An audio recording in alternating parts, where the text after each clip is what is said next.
melepaskan seluruh kesetiaan saya melepaskan seluruh kesetiaan saya kepada kekuasaan asing, kepada kekuasaan asing, mengakui, tunduk, dan setia kepada negara kesatuan Republik Indonesia, Pancasila, dan Undang-Undang Dasar Negara Republik Indonesia tahun 1945, dan akan membelanya dengan sungguh-sungguh, serta akan menjalankan kewajiban yang dibebankan negara kepada saya.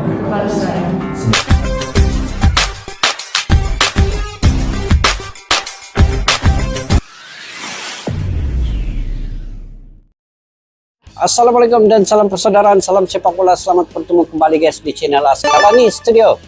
Oke guys, sebenarnya saya tidak sabar menantikan Kevin Dix yang sudah mengambil sumpah WNI untuk bermain dengan timnas Indonesia di bagian lini belakang, bergandingan dengan Bang J, bergandingan dengan Misilges dan juga Rizky Ridho di bagian lini belakang itu. Dan dalam masa yang sama, apabila Kevin Dix sudah bergabung, sudah mengambil sumpah WNI dengan timnas Indonesia, sekarang ini ada beberapa pemain lagi yang kemungkinan besar di bagian striker. Sekarang ini Pak Ketum PSSI yaitu Bapak Erick Thohir mencari pemain di lini striker yang berkelas tinggi, yang striker yang gacor, yang house goal guys. Itu yang kita nantikan, itu yang kita tunggu-tunggu.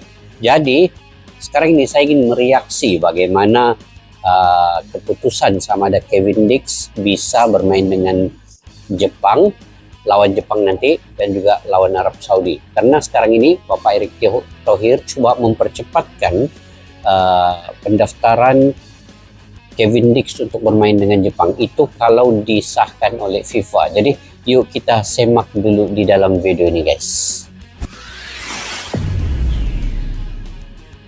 Ternanti-nanti kita perlawanan dengan Jepang nih. Sekian lama menanti, akhirnya Kevin Dix resmi juga menjadi WNI. Ya, pemain FC Copenhagen tersebut secara sah sudah disumpah WNI bersama dua pemain putri ya, dan Estella Lupati. Tentu saja, paling enggak kecemasan publik akan kepastian perihal sumpah WNI Kevin udah terobati. Tinggal sekarang adalah gimana caranya mengebut proses perpindahan federasi agar Kevin bisa segera debut. Nah, selain soal Kevin, ada juga kabar yang cukup membuat publik cukup lega, di mana FC20 melalui situs resminya mengabarkan jika kondisi Misilges udah membaik, sehingga kemungkinan Miz untuk tampil di laga versus Jepang ataupun Arab menjadi lebih terbuka walaupun itu belum 100%. Mantap. Karena masih akan ada peninjauan akhir. Dan kabar lain yang juga menggembirakan, Oli Romeni ini akan segera datang ke Jakarta untuk mudah-mudahan Oli Romeni bisa untuk ke Jakarta ya. Sudah pasti komposisi lini depan timnas ke depannya dianggap akan jauh lebih menggigit karena bagaimanapun Ole adalah striker yang udah terbukti kualitasnya.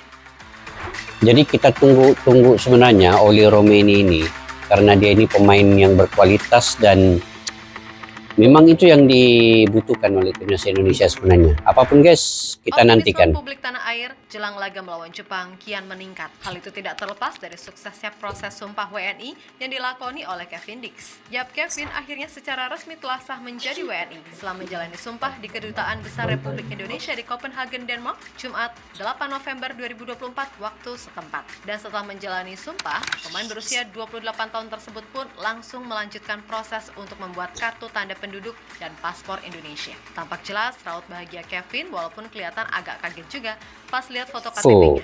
Tapi intinya terus ada KTP guys, sah sudah.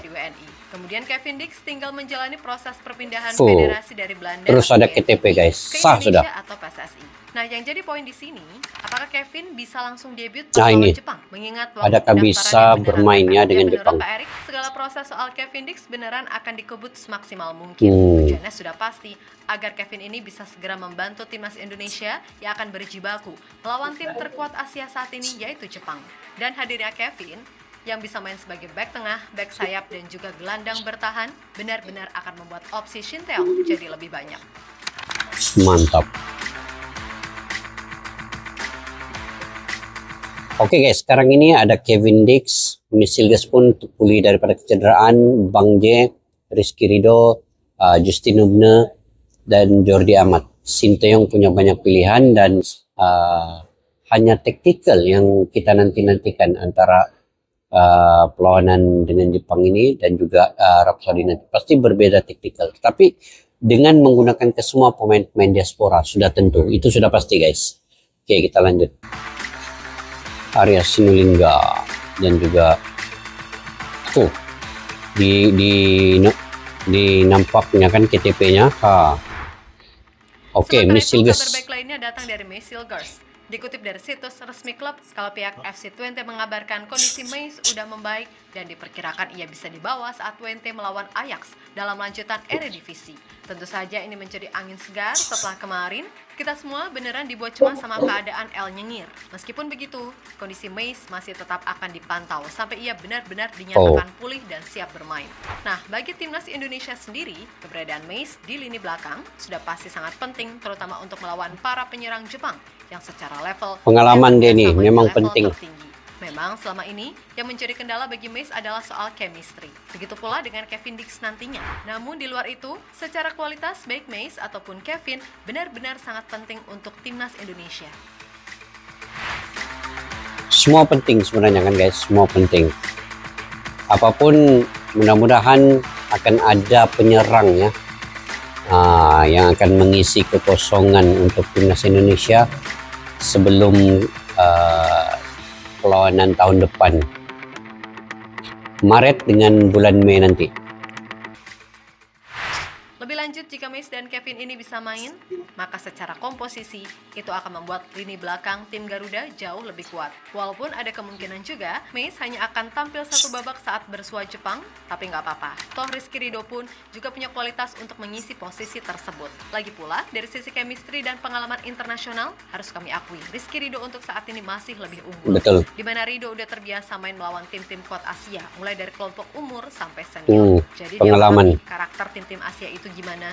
Maka dari itu, kami berulang kali bilang, kalaupun ada pemain dalam tanda kutip lokal yang layak masuk starting line up, ya cuma Rizky Ridho. Karena emang udah terbukti gitu loh. Lalu untuk Kevin Dix, besar kemungkinan ia akan ditempatkan sebagai DM untuk mempermudah tugas Tom Haye dalam mengatur serangan. Nah, mudah-mudahan kalau lini belakangnya udah kuat plus tengahnya juga solid, lini depan ini bisa lebih efisien dalam memanfaatkan sekecil peluang yang ada. Karena dijamin, melawan Jepang kita nggak akan punya banyak kesempatan untuk pegang bola. Betul. Jadi manfaatkan 1-2 peluang yang didapat karena pastinya itu sangat berharga. Di sisi lain, pelatih Jepang Hajime Moriyasu mengaku tambah bersemangat dan tidak sabar untuk segera bertanding melawan Indonesia. Tidak sabar juga ini Moriyasu. Yang ada saat ini plus masuknya Kevin Dix benar-benar membuat Indonesia jadi tim yang lebih kuat. Itulah kenapa, meskipun di atas kertas Jepang 70% lebih diunggulkan, pelatih 56 tahun tersebut tetap akan berusaha keras menerapkan taktik terbaik karena pastinya tim Indonesia yang dihadapi nanti jauh berbeda dari saat Piala Asia awal tahun 2024 kemarin. Saya rasa Indonesia adalah negara dengan budaya sepak bola yang fanatik. Sebagai bagian dari penguatan tim, mereka menaturalisasi pemain-pemain yang memiliki akar Indonesia untuk bermain bagi tim nasional. Sebagian besar pemain yang dinaturalisasi berkiprah di Eropa. Tim ini berbeda dengan tim Indonesia sebelumnya dan bahkan lebih kuat dari saat Piala Asia. Ungkap Hajime Moriyasu dikutip dari media Jepang Hochi Shimbun. Yap, terlepas dari apapun, semoga saja perihal Kevin dan Mei semuanya benar-benar bisa tampil saat laga melawan Jepang. Karena memang untuk melawan tim terbaik dibutuhkan skuad yang terbaik. Jadi nggak ada alasan lagi buat Koshin dalam tanda kutip coba-coba. Pokoknya pede aja, turunin 11 diaspora terbaik sejak menit awal. Dan oh ya, ada kabar baik lainnya juga nih soal Ole Rumeni, di mana yang bersangkutan kabarnya akan segera ke Jakarta dalam waktu dekat untuk mengurus segala berkas.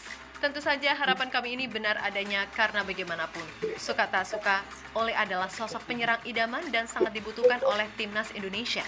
Yang mana Ole selain berpengalaman di level tertinggi, juga punya atribut bermain yang komplit sebagai juru gedor tim Garuda. Ia skillful, punya speed, punya visi, body balance yang oke, mobile, finishing juga oke, reading the game-nya pun juga oke. Pokoknya untuk timnas Indonesia, inilah striker grade A yang benar-benar dicari selama ini. Dan bagusnya, kalau Ole masuk, ia bisa menjadi contoh ideal bagi penyerang timnas lainnya seperti Sananta, Hoki, hingga Rafael Strike. So kita nantikan saja semuanya. Moga-moga aja beneran deh, gitu aja. Karena asli, kami pun ingin timnas Indonesia benar-benar punya skuad yang balance macam Jepang. Jadi, ketika ada satu pemain inti absen, cadangannya kualitas dan gak jomplang. Betul. Contohnya, ya udah pasti Ayase Ueda, yang posisinya sekarang ini akan diisi oleh Koki Ogawa ataupun Kyogo Furuhashi, yang di klub masing-masing sama-sama gacor. Oh, Untuk ini itu, main di semoga Eropa hasil semua. terbaik Jepang bisa punya didapat pemain pas nih. lawan Jepang, sehingga pas melawan Arab, kita bisa menatap laga itu dengan kepercayaan diri yang lebih tinggi. Oke? Oke guys, kali ini setidak-tidaknya Sinteyong perlu menurunkan semua pemain-pemain diaspora ya melawan Jepang. Karena Jepang ini mainnya sangat berkualitas tinggi dan Jepang punya pemain ini guys di merata dunia ada, di Eropa, di klub-klub yang ternama semua ada.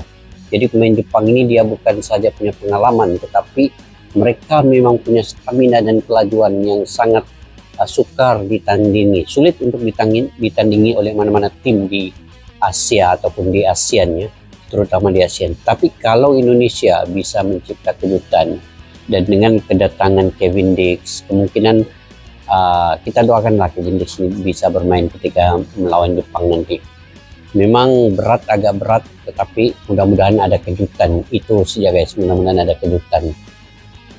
Jepang cara permainan taktikalnya itu sangat laju daripada pressingnya. Jadi pemain-pemain Indonesia nanti dia perlu bermain 200% untuk betul-betul mengimbangi permainan Jepang ini. Memang agak sulit guys, kita akui secara realitasnya ya. Dan Indonesia sebenarnya dia perlukan 2 lagi penyerang untuk mengimbangi tim Jepang ini. Tapi agak payah karena masa itu terlalu singkat untuk mendapatkan 2 penyerang seperti Ole Romini ataupun Milano Jonathan. Jadi kita doakan saja yang terbaik supaya semua pemain-pemain diaspora timnas Indonesia ini berada dalam keadaan kebugaran dan kesehatan yang baik untuk melawan Jepang nanti, seterusnya melawan Arab Saudi. Dan target PSSI mendapat 4 poin itu sangat realistik dan juga itu bisa dijangkau ya.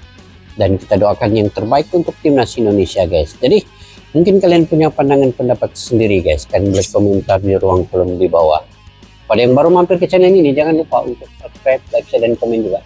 Dan kepada yang sudah subscribe selalu komentar secara positif. Terima kasih banyak-banyak guys karena memberikan info-info yang terkini di ruang komentar itu. Saya sangat menghargainya. Oke, sampai kita jumpa lagi. Assalamualaikum warahmatullahi wabarakatuh. Bye-bye. Askalana Studio untuk kita channel yang bereaksi tentang apapun yang ada di Indonesia, channel YouTube dari Malaysia di Askalani Studio. Jika mau tahu tentang Indonesia, ayo like and subscribe channel kami Askalani Studio. Askalani Studio.